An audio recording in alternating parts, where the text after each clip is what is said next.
Tuan-tuan, bila kita faham bahawa Rasulullah ni cantik, dia tak ada gaduh-gaduh.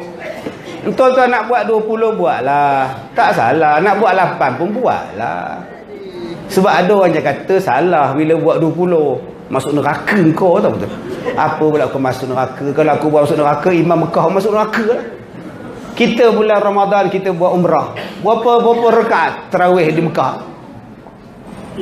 20 juga. Kenapa tak boleh cakap haram dekat Imam Mekah? Imam, anta bid'ah, kullu bid'atin dalalah. Sudah. Kenapa dengan orang Arab kita tak boleh cakap bid'ah, dengan imam kita boleh? Sebab penampar imam kita kecil. Usaha ini menampaknya pun. Cuba cakap dekat imam Arab, anta bid'ah syekh. Dia sepaknya kita tu kan. Balik ke Malaysia begini. Jalan ke depan begini, kona pun begini. Kenapa kepala macam tu? Sepak tu Arab tu dia. Dengan orang kita kau berani kata bid'ah. Nak buat 20 buat, nak buat 8 buat. Saya nak buat 8, buatlah. Sebab saya nak tiru Rasulullah. Bagus. Engkau janganlah tiru Rasulullah angka 8 je. Rasulullah sembahyangnya sangat lama walaupun 8. Engkau ambil lah lama juga. Rasulullah 2 rakaat 3 surah makcik. Al-Baqarah, Ali Imran, An-Nisa, 3 surah 2 rakaat. Kenapa tak buat 8 rakaat? Setengah Quran baca. Apa tak buat? Ikutlah Rasulullah habis-habis. Saya ikut Rasulullah 3 surah Ustaz. 2 rakaat 3 surah. Qul huwallahu, qul a'udzu birabbil falaq, qul a'udzu birabbin nas. Nampak ni? Nak ikut Rasulullah. Rasulullah sembahyang duha tiap-tiap hari. Engkau tiap-tiap hari tak sembahyang duha. Engkau pun bid'ah juga. Itulah namanya sunnah. Engkau berdaya buat berapa buat. Engkau nak buat 8 buatlah. Tapi jangan kutuk orang yang buat 20. Yang 20 nak buat 20 buatlah kau kuat. Dia tu tak kuat, dia buat 8, biarkan. Tu nikmat, rahmat. Kita bincang, AJK bincang. Malam ni kita mesyuarat Jawatankuasa Surau kenaan dengan pelaksanaan tarawih bulan Ramadan kita akan datang lah. Ada apa-apa cadangan? Ya, Tuan Haji, setiausaha. Saya mencadangkan kita buat 20 rakaat. Macam biasalah. Ya, cadangan lain. Ya, Tuan Medari, saya cadangkan kita buat 8 lah. Dia tidak tahu 20 pun dia buat 8. Saya mencadangkan kita buat 4, kemudian stop, tengah-tengah dia kita buat ceramah, kemudian sambung lagi 4. Saya mencadangkan kita buat 20, lepas tu habis tu kita buat ceramah. Saya mencadangkan kita tak payah buat langsung. Sudah.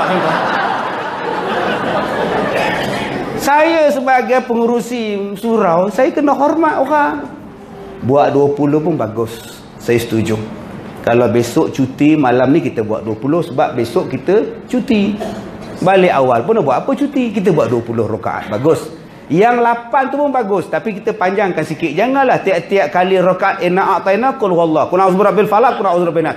Kita minta panjangkan sikit. Walaupun 8 rakaat kita habiskan 10:45 malam. Setuju? Saya buat 8. Itu sebab saya nak balik awal. Bukanlah itu yang salah tu. Rasulullah dia tak tengok kepada berapa banyak rakaat engkau. Rasulullah dia tengok kepada kualiti. Ayyukum ahsanu amala. Berapa banyak yang terbaik, bukannya berapa banyak rakaat.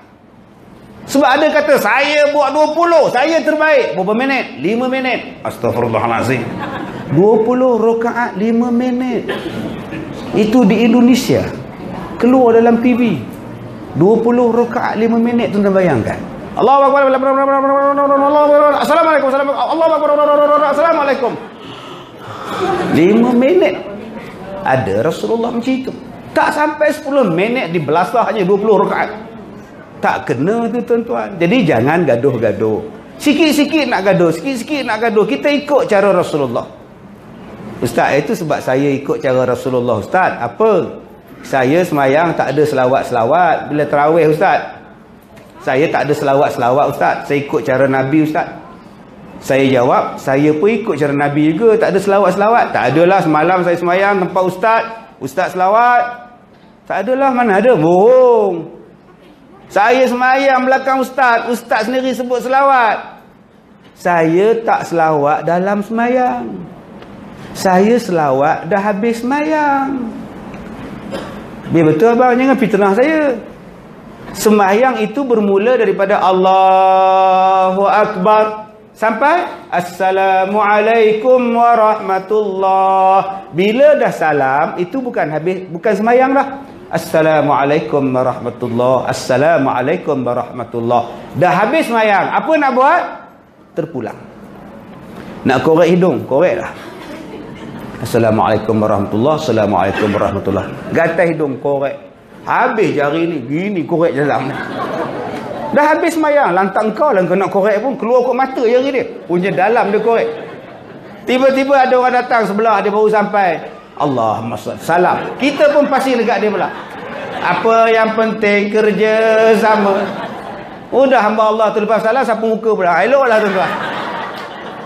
Dah habis salam, makcik nak buat apa?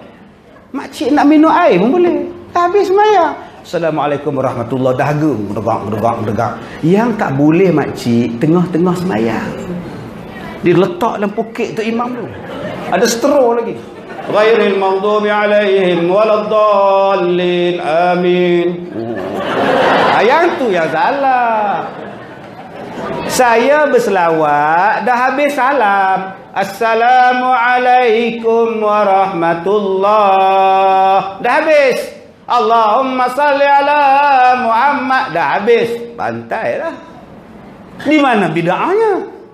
Yang salahnya berselawat di tengah-tengah semayang. Allahu Akbar. Alhamdulillahi Rabbil Alamin. Subhanal Malikil Ma'bud. Yang tu betul. Tuan-tuan terajar je tu imam tu. Yang itu baru nama bid'ah. Astaghfirullahalazim. Tu pun pening kepala. Cuma saya pesan pada yang selawat, tak payah menjerit-jerit. Tuhan bukan pekak. Ini tiap-tiap kali Ramadan tukar mikrofon, pecah. Sekuat-kuatnya. Fadlan minallahi ta'ala wa ni'mah. Pecah. Pecah. Tukar lain pula. Siapa-siapa yang nak wakaf mikrofon dipersilakanlah anda, tuan. Tiap-tiap tahun wakaf, tuan. Tuhan bukan pekak. Selawat elok. Allahumma salli ala Muhammad sallallahu wasallam alaihi. Bila tuan-tuan menjerit, dia mempengaruhi orang. Allahumma salli ala Muhammad sallallahu wasallam alaihi. Kenang budak-budak ni, bila nak habis? La ilaha illallah. Budak-budak yang main di luar jawab lambat lagi. Ya Allah. Jadi lepas ni tuan-tuan, semua benda kita nak ikut cara Rasulullah. Hari ni orang nak kahwin, semua nak ikut Islam, bagus. Ui, semua nak akad nikah dalam masjid, akad nikah dalam surau, bagus. Lepas-lepas habis akad nikah, dua-dua pula laki bini semayang berjemaah. Kemudian nak sarung cincin pula. Oh, baguslah. Orang sekarang nak buat kenduri tu pun tulis dalam kad jemputan tu, di antara tanda-tanda kekuasaan Allah ialah dijadikan manusia berpasang-pasangan.